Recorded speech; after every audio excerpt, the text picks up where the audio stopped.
Sir, before I begin, I have an issue that I need to address. As you know, and I've made applications several times, the disclosure in the record is entirely deficient. We've been trying to deal with these redactions. There's still redactions for parliamentary privilege, which the government has not removed. There's no legal basis for, as you've already ruled, to redact any document on the basis of parliamentary privilege. There's also the issue, as I've re-raised by email as well, the issue with the notes of this witness. The process that was used in dealing with that needs to be reassessed. These are important witnesses. I need rulings, and so does everyone here.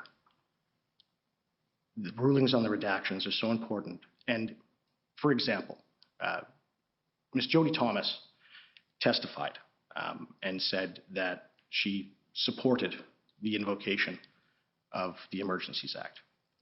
But there's a note that we got after we fought for the one redaction we got that said Jody Thomas did not. And it was put up on the screen. It was notes taken. It had one Section 39 redaction on it. So if that's a cabinet document, we can assume cabinet knew about it. And it states that Section 2, no violence, and they were trying to come up with a way how to make this work anyway. That would have been very helpful to have when she was on the stand under oath. This is happening constantly. There is thousands of documents that DOJ is dumping. If you can, I'm not looking for a speech. I understand there have been issues about redactions. I believe that one is one I ordered disclosed, and I believe you questioned somebody about it as recently as yesterday or the day before. I am not sure about the redactions, certainly for, just to qualify, the redactions with respect to parliamentary privilege. I didn't say it doesn't exist. Sir, I said it was novel and that the arguments presented were insufficient, and I ordered the 3 redactions disclosed. We received something, I think it's yesterday or maybe it was even today, and I apologize, I haven't yet ruled on it. That's true. But I do my very best to make decisions. I try my very best to make them intelligent and thoughtful, and that sometimes is not done immediately. So that's sort of how I can respond to those points. So, sir, I can make it very easy, and we've written your counsel for a set of them. So the law is such that where a redaction is sought on the basis of irrelevance, it is not the onus of the person seeking to have it redacted on the basis of irrelevance. It's the onus on the person seeking for it to be redacted. And the purpose for that is that all of the documents given to us are subject to the implied undertaking rule. So they don't become public until a ruling on their relevance is made. Okay, well, I'm not in a position to rule on that. I suspect that's the request you made either yesterday or today, I don't know which, and I'm sorry I'm not in a position to rule on it right now. Sir, but... So what I'd like you is if you could proceed with your examination, or that would be, I think, ideal at this stage, and I'll do my best to deal with the motion, the redaction issues, as soon as possible. Okay, but I just want to put on the record that throughout this entire proceeding, all counsel here, and we're on national television, this is supposed to be completely transparent. This is the purpose of this. I'm doing my very best. It's not your fault. Well, it's just the fault that nobody's ordering DOJ to actually produce what they're obliged to do. Well, that's something you can deal with in another forum. I'm doing the best I can here. I think we've gotten a lot of disclosure. There are issues, and we're dealing with those issues that are raised as they are raised. We dealt with the ones you raised, I believe, at the end of last week, made some orders, confirmed some of the redactions, and we'll deal with your most current application.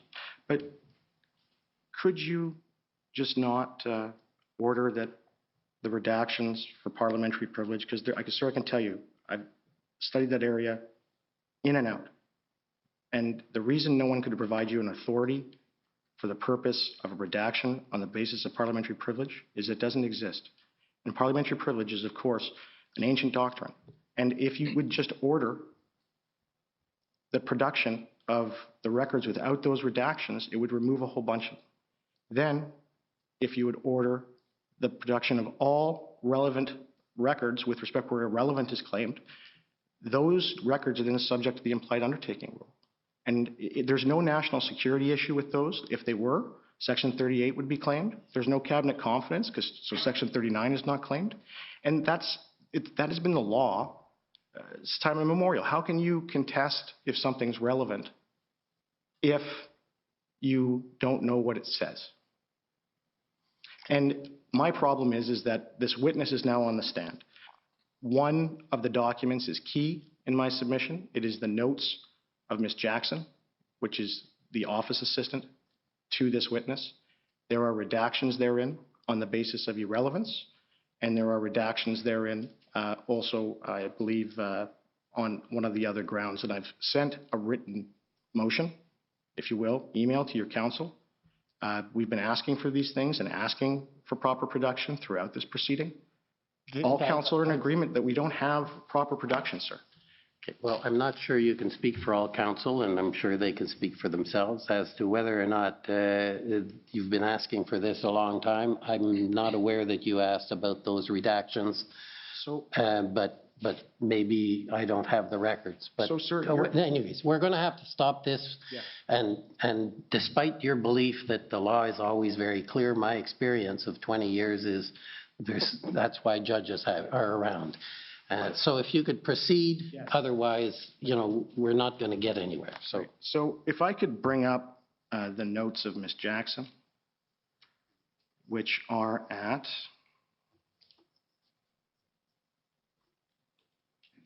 if I may, just a second.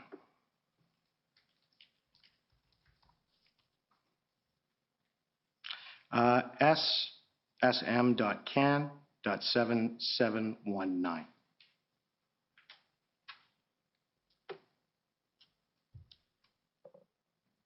Okay. So, Ms. Telford, Sarah Jackson, she's your office manager, is this correct? Yes. All right. And so obviously she's a scribe and does scribing for you when you're in meetings? No. All right. So the notes that she takes, she has, if we can scroll down. And down. Right. So that says KT call, and I take it that's you? KT usually does refer to me. Right. So she's taking notes of a phone call she has with you? I don't know. You don't know. So that's on February 4th. Do you remember February 4th? Yes. Okay. So what happened on February 4th?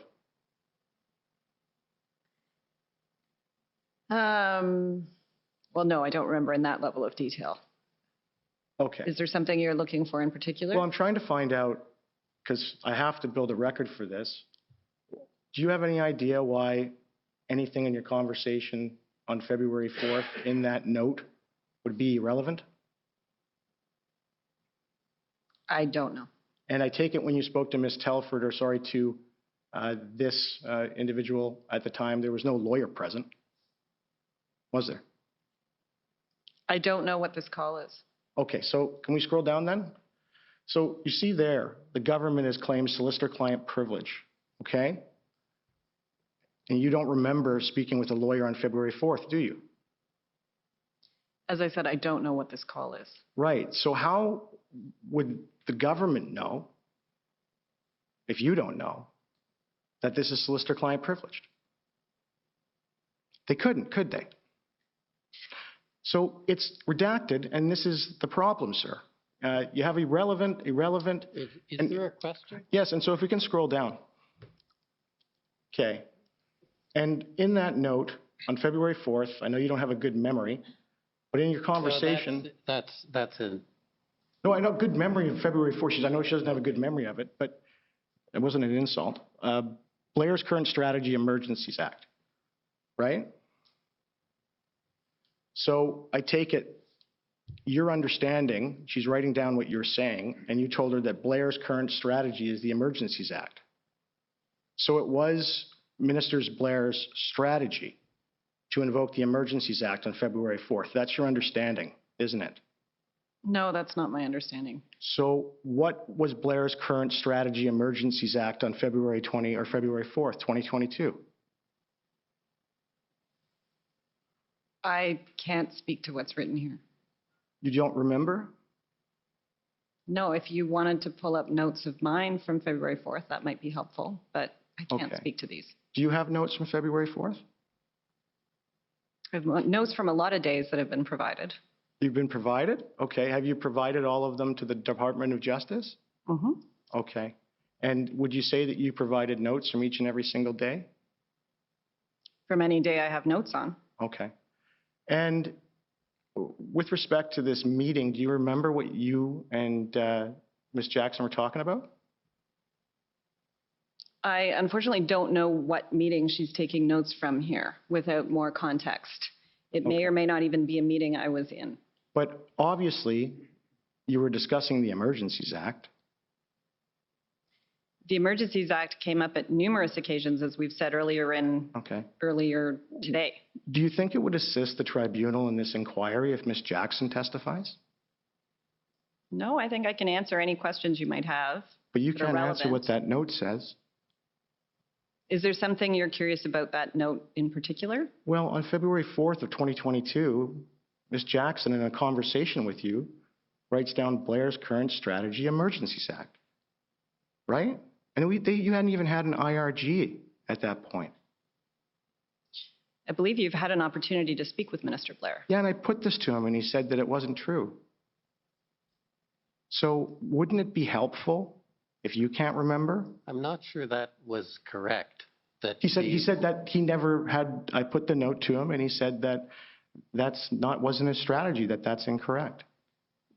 That was his evidence. That doesn't mean it isn't true. I mean, all this note says is Blair's current strategy and Emergency Act underneath it, so. On February 4th. When was the first time that the government came out and spoke that they were considering invoking the Emergencies Act? Do you remember? Publicly? Yeah. I mean, there were questions from the media where ministers were speaking about the Emergencies Act long before it was invoked. Yeah. And Minister Blair, I discussed this with him, on February 13th, for the first time he went on a show and he talked about that it was under consideration from the outset. But then when he testified here, he said it wasn't. So was the invocation of the Emergencies Act under consideration from the beginning of the protest in Ottawa? The Emergencies Act was something that was discussed at the beginning of the pandemic, and it was a public conversation at that time, as well as a private conversation. There were calls for the Prime Minister. If we can put the document back up, please. Perhaps it's Brian Gover for the Government of Canada. Perhaps the witness could complete her answer to the question without interruption. Oh, no, the document went down. I'm not done. I apologize. So thank you. So, and I understand that there was a consideration of a public welfare emergency, right? That's very different than a public order emergency. You know that. There doesn't have to be a Section 2 security threat, right? And Are you talking about, I'm not sure when you're talking about or you were what you're talking about from COVID, because you said it was under consideration then. They did look at the Emergencies Act at that time, and there was a public call for that at the time, and it was determined because the Prime Minister was very reluctant, as he was during the occupation this past February, to invoke it. And so there's been conversations at various occasions about the Emergencies Act over time. So when that note's taken on February 4th, 2022, are you saying that you're talking about it in relation to COVID? I genuinely don't know what this note is, as I've already said to you a few times. Okay. So if I can scroll up or down, or up, please, or down. We'll go down. Down's fine. Okay. So that says flag to KT, February 10th. And it's written in there that this is irrelevant. what does that mean? Why is it irrelevant? Do you know? Because So I I don't know. don't know specifically, but don't know either. I could surmise that flag to Katie means it's probably a bit of a to-do list of things she wanted to flag to me Okay. that were obviously deemed irrelevant to what we are talking about today. Okay, and could we scroll down again? And this one, where it says staff blockade, right? And then it has section 39 invoked. Do you know what that means? I don't know why they invoked it there. Right, and so I take it when you were having this phone call, there was no one else present on the phone other than you and Ms. Jackson, was there? I don't believe that this is a phone call any longer. Well, if we scroll back up, this is the second page. It's Yes, the way it it's said ordered. flag Oh, to Katie at the top. flag Katie, okay. And so on February 10th, do you remember if Ms. Jackson was in a meeting with Cabinet? She is not normally in meetings with Cabinet. So how could, Section 39 is a Cabinet confidence. So how can, this is the problem. Those are my questions.